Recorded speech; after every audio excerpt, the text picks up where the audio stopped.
Hello super Indians, मेरा नाम है प्रशांत और स्वागत है आपका सुपर सैटरडे के एपिसोड नंबर 57 में। और सबसे पहले मैं शाउट आउट देना चाहूंगा सत्यजीत देव को, जिन्होंने हमारे प्रीमियम कंटेंट के लिए मेंबरशिप लिया। तो गाइस, हम यहाँ सभी बड़े नॉवेल्स की ऑडियो बुक लाते हैं, तो उसके लिए आप हमारे चैनल को ज्वाइन भी कर सकते हैं। और हर बार की तरह हम शुरू करेंगे मार्वल के अपडेट से। तो सबसे पहली न्यूज है कि IGN के साथ इंटरव्यू में क्वांटुमेनिया के राइटर जेफ लवनेस से जब पूछा गया कि क्या कैंग और जैनेट किसी तरह के रिलेशनशिप में रहे थे, जिस पे लवनेस का कहना रहा कि ऑफ कोर्स वो दोनों काफी लंबे वक्त तक एक साथ रहे थे एंड मैंने दिखाया था कि दोनों में काफी अच्छी दोस्ती भी थी, तो इसके चांसेस को रूल आउट नहीं किया जा सकता कि दोनों के बीच कुछ ना हुआ हो। यानी समझ रहे हो, जैनेट के नीड्स पूरे करने वाले लाइन में क्राइलार के साथ कैंग भी था। यानी कि what happens in quantum realm stage in quantum realm. वैसे देखने वाली एक और बात है, इसी इंटरव्यू में लवनेस का कहना रहा कि मूवी में मैंने उसे स्पेसिफिकली क्लियर इसलिए नहीं किया कॉज कुछ सीन्स होते हैं क्योंकि उन्हें होना होता है।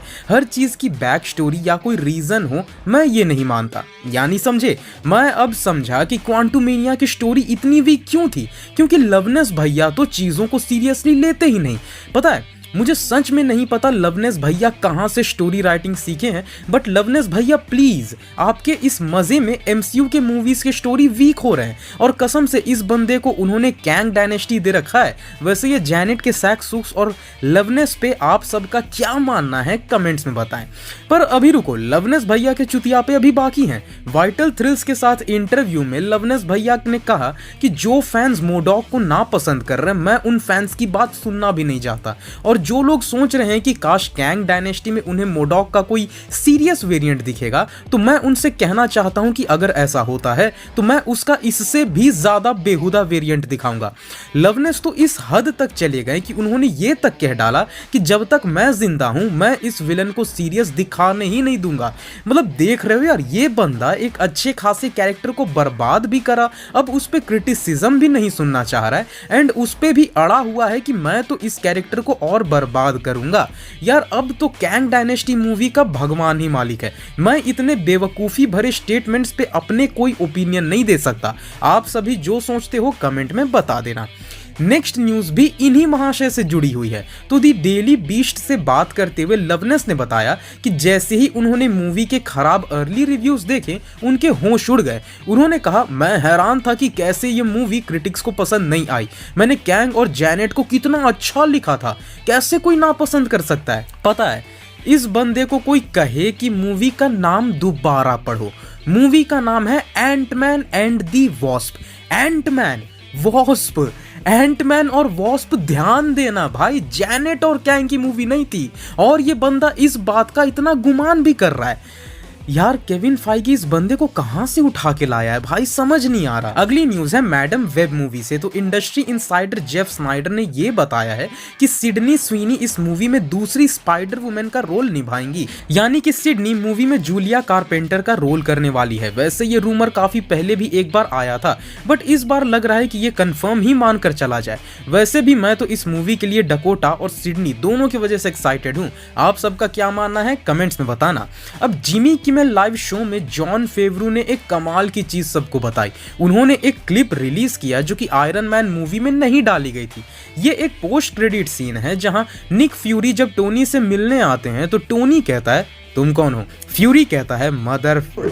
यानी समझे, तो ये सीन बस मजाक में शूट किया गया था, इसलिए उन्होंने मूवी में इसे रखा ही नहीं। बट अब इस पोस्ट क्रेडिट शॉट को ऑनलाइन रिलीज कर दिया गया है। अगली अपडेट है कि अब ये कंफर्म कर दिया गया है कि डेडपूल मूवी में डोपिंदर का रोल करने वाले एक्टर करण सोनी अब अक्रॉस द स्पाइडर वर्स में पवित्र प्रभाकर को वॉइस देंगे।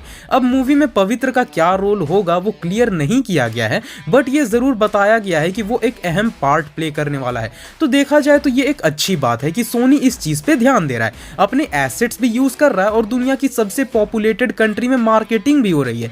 तो सोनी के लिए तो विन विन सिचुएशन है। वैसे इस पे आप सबका क्या मानना है कमेंट्स में जरूर बताएं। अब एक कमाल की न्यूज सुनो, क्वांटुमेनिया एक हिस्ट्री क्रिएट कर सकती है बॉक्स ऑफिस ब्लंडर का। रिपोर्ट्स में यह अनुमान लगाया गया है कि क्वांटुमेनिया अपने सेकेंड 3-डे वीकेंड में ऑलमोस्ट 70% का डिप मार सकती है अपने कलेक्शन में, जो कि एमसीयू में आज तक का सबसे गंदा डिप होगा और probably super hero movie history में अब तक का सबसे गंदा ड्रॉप होगा। और इतने ड्रॉप के बाद ये मूवी अपने बॉक्स ऑफिस रन में ओवरऑल 470 से 500 मिलियन डॉलर की कमाई कर सकती है, जो कि इसके सीक्वल से भी कम कलेक्शन है। तो देखा जाए तो Quantumania is on the way to become a box office disaster. Let's see MCU और डिज्नी इससे कुछ सीख लेती है या नहीं।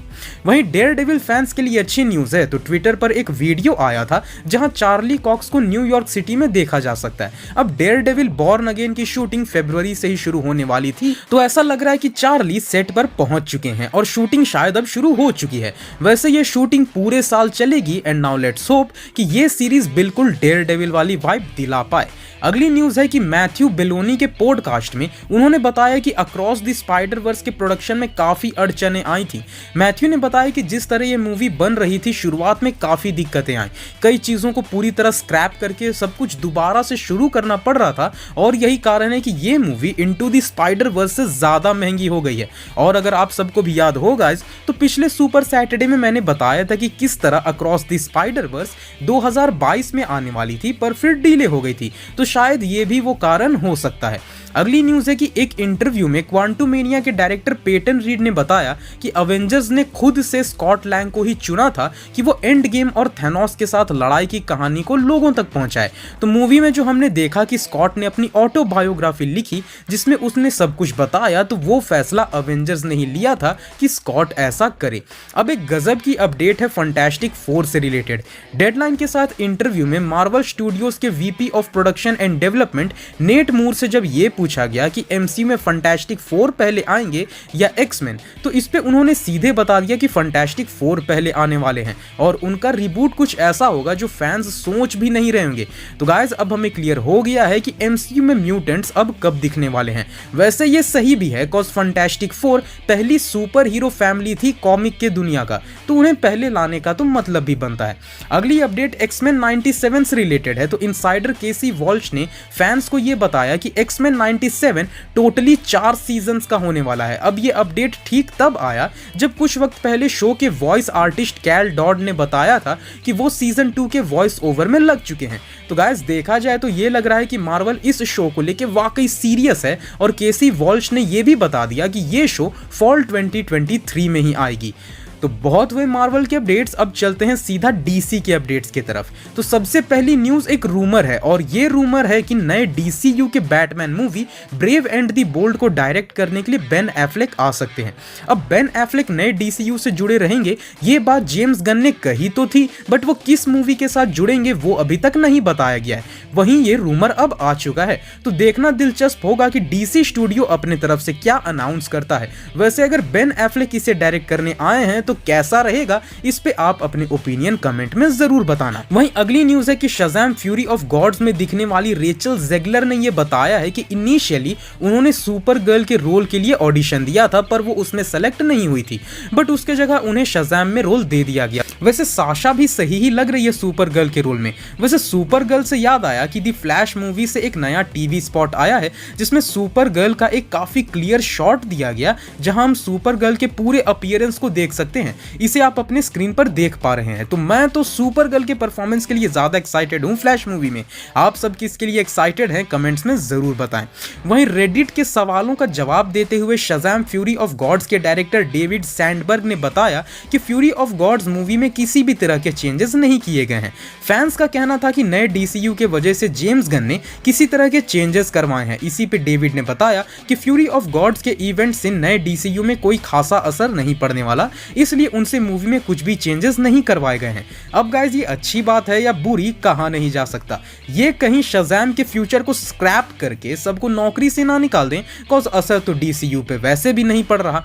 अब अगली न्यूज है कि शायद हो सकता है कि नए डीसीयू में हमें हमें सुपरमैन का सुपर डॉग क्रिप्टो भी दिख जाए। ट्विटर पर एक फैन ने जेम्स गन से पूछा कि do you like crypto. James Gunn ने कहा नो आई लव क्रिप्टो। वहीं काफी वक्त पहले जेम्स गन ने बताया भी था कि वो क्रिप्टो के ऊपर एक मूवी बनाने की सोच रहे थे, जहां क्रिप्टो शहर भर में तबाही मचा रहा होता और सुपरमैन उसे ट्रैक डाउन करके पकड़ने की कोशिश कर रहा होता। वो मूवी तो कभी बनी नहीं, तो अब लगता है कि शायद डीसीयू में हमें क्रिप्टो देखने को मिल जाए। तो अब ये ना एक गजब की न्यूज है। तो दी वीकली प्लैनेट पॉडकास्ट में बताया गया कि दी फ्लैश मूवी के मिड या पोस्ट क्रेडिट सीन में शायद जॉर्ज क्लूनी का बैटमैन दिख सकता है। उन्होंने बताया कि मूवी के शूटिंग के दौरान जॉर्ज क्लूनी के साथ भी कुछ सीन से शूट किए गए थे, जहां मूवी के एंड में फ्लैश को लगेगा कि वो माइकल कीटन के यूनिवर्स में आया है, बट वो गलती से जॉर्ज क्लूनी के यूनिवर्स में चला जाएगा। बट अब वार्नर ब्रोस इस सीन को रखेगी या नहीं ये कहा नहीं जा सकता। वहीं स्टूडियो की तरफ से भी कुछ भी कंफर्म नहीं किया गया है, और देखा जाए तो मुझे भी नहीं लगता कि ऐसा कुछ होगा गाइस, बिकॉज फ्लैश मूवी फिर सब कुछ सॉल्व करने के बजाय एक नया क्लिफ हैंगर खड़ा कर देगी। अब दी फ्लैश मूवी की ऑफिशियल सिनॉप्सिस आ चुकी है, जहां इस मूवी के बारे में काफी अच्छी इंसाइट दी गई है। सिनॉप्सिस में बताया गया है कि पास्ट में जाके कुछ इवेंट्स चेंज करने के बाद बैरी जब प्रेजेंट में लौटता है तो वो देखता है कि जनरल जॉर्ड अब वापस आ चुका है और उसे रोकने के लिए कोई सुपर हीरोज एग्जिस्ट कर ही नहीं रहे। वहीं फिर बैरी नए बैटमैन से मिलता है और दोनों मिलकर फिर एक ऐसे हीरो को ढूंढते हैं जो जनरल जॉर्ड को रोक सके। बट बैरी जिस क्रिप्टोनियन को ढूंढ रहा था उसे उसके बजाय एक नई क्रिप्टोनियन मिलती है। तो मूवी का प्लॉट बड़ा सिंपल सा है, वैसे प्लॉट से ज्यादा हम सबको इसका एग्जीक्यूशन देखना है। वहीं जीक्यू के साथ इंटरव्यू में मैट रीव्स ने बताया है कि उनके बैटमैन सीक्वल मूवी में एल्फ्रेड का रोल के लिए एंडी सर्किस ही वापस आने वाले, और इसी वीक ये अपडेट भी दे दी गई कि पेंगुइन की स्पिन ऑफ सीरीज पर काम शुरू हो चुका है और शूटिंग भी शुरू हो चुकी है। और इस वीक कोई मेजर हॉलीवुड अपडेट है नहीं, तो हम चलते हैं सीधा अपने weekly anime segment Saturday senpai में। तो सबसे पहली अपडेट है कि अटैक ऑन टाइटन के फिनाले का पार्ट 2 फॉल 2023 में आने वाला है। इसका एक ट्रेलर भी रिलीज कर दिया गया है और इरन येगर, मिकासा और आर्मिन के कैरेक्टर विजुअल भी रिलीज किए गए हैं।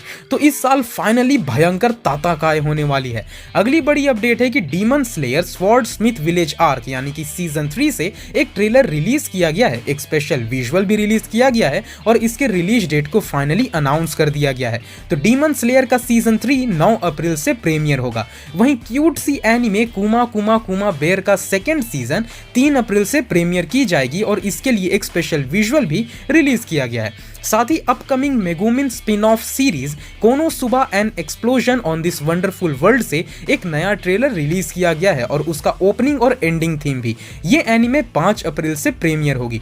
The legendary hero is dead anime से एक नया ट्रेलर, एक की विजुअल रिलीज किया गया है। ये एनिमे 6 अप्रैल से प्रीमियर होगी। वहीं हेवनली डेल्यूजन एनिमे से उसका पहला फुल लेंथ ट्रेलर रिलीज किया गया है। ये एनिमे 1 अप्रैल से आ रही है और ये डिज्नी प्लस पर स्ट्रीम करी जाएगी। हेल्स पैराडाइज जिगोकुराकू एनिमे से उसका एक मेन ट्रेलर रिलीज किया गया है। ये एनिमे भी 1 अप्रैल से रिलीज होगी और मापा स्टूडियो इसे एनिमेट कर रही है। तो अगर आप मापा फैन हैं तो इसके ट्रेलर को जरूर चेकआउट करें। तो गाइस ये थे इस वीक के सारे मेजर न्यूज अपडेट्स। अगर आपको ये वीडियो पसंद आई हो तो इस वीडियो को लाइक करें और अपने दोस्तों के साथ शेयर जरूर करें, और ऐसे ही ऑसम वीडियोस और न्यूज के लिए हमारे चैनल सुपर इंडिया को सब्सक्राइब कर दें। पीस।